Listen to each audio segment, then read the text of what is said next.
Hello everyone, NK education channel पर आप सभी का बहुत बहुत स्वागत है।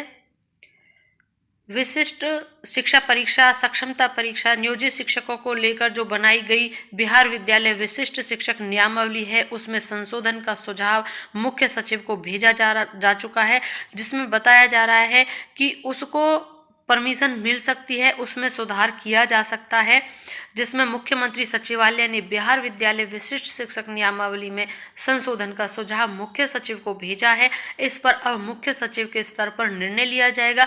दरअसल सारण शिक्षक निर्वाचन क्षेत्र के पूर्व प्रत्याशी आनंद पुष्कर ने 30 जनवरी को मुख्यमंत्री नीतीश कुमार से मिलकर उनसे बिहार विद्यालय विशिष्ट शिक्षक नियमावली 2023 में कतिपय बिंदुओं पर संशोधन का आग्रह किया था। बिंदु थे 3 जिला का जो विकल्प है उसको ना किया जाए, क्योंकि उनका स्थानांतरण एक तरीके से हो जाएगा। कोई भी जो 3 विकल्प है उसमें छूट देने के लिए जिले का जो था वो कहा गया है। बाकी जो सीबीटी बेस्ड किया जा रहा है उसको भी किया गया है कि उसको ऑफलाइन ही किया जाए। जिसमें और 2-3 मुख्य बातें थी जिनमें उन्होंने नियमावली में संशोधन के लिए आग्रह किया था। तीसरा जो पॉइंट था उनके आग्रह का था कि जिसमें कहा गया था नियोजित शिक्षक अगर 3 अटेम्प्ट में सक्षमता परीक्षा पास नहीं कर पाते तो उनकी सेवा समाप्त कर दी जाएगी, जिसको लेकर नियोजित शिक्षकों में काफ़ी चिंता थी, क्योंकि इतने समय से वो अपने विद्यालय में हैं, सेवा दे रहे हैं, और अचानक इस तरीके का अगर वो सक्षमता परीक्षा पास नहीं कर पाते हैं तो ये न्यायोचित नहीं है, ये हम भी कहेंगे। तो मुख्यमंत्री सचिवालय ने उनके सुझाव को मुख्य सचिव को भेजते हुए इसकी छानबीन कर समुचित निर्णय लेने को कहा है। आपको बता दूं कि श्री पुष्कर ने अपने सुझाव में कहा है कि नियमावली की कंडिका 3 में अंकित प्रावधान की जगह नियमावली प्रवृत्त होने की तिथि जगह विशिष्ट शिक्षक कहलाएंगे, बशर्ते कि सक्षमता परीक्षा उत्तीर्ण कर जाएं। उपस्थिति उपस्थापित किया जाना चाहिए। कंडिका प में जिलों का आवंटन सक्षमता परीक्षा में उनकी मेगा क्रमांक के आधार पर करने का प्रावधान किया गया है।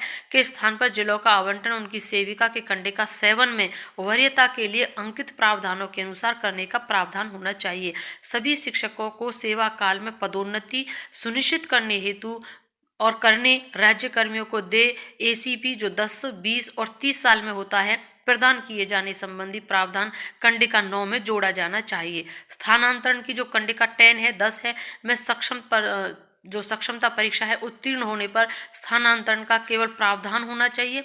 इच्छित जिला एवं विद्यालय आवंटित नहीं होने पर कार्यरत विद्यालय में विशिष्ट शिक्षक के रूप में कार्य करने का प्रावधान होना चाहिए। अगर वह इच्छुक है तो चला जाए, नहीं है तो वही प्रावधान होना चाहिए कि वो रह सकता है।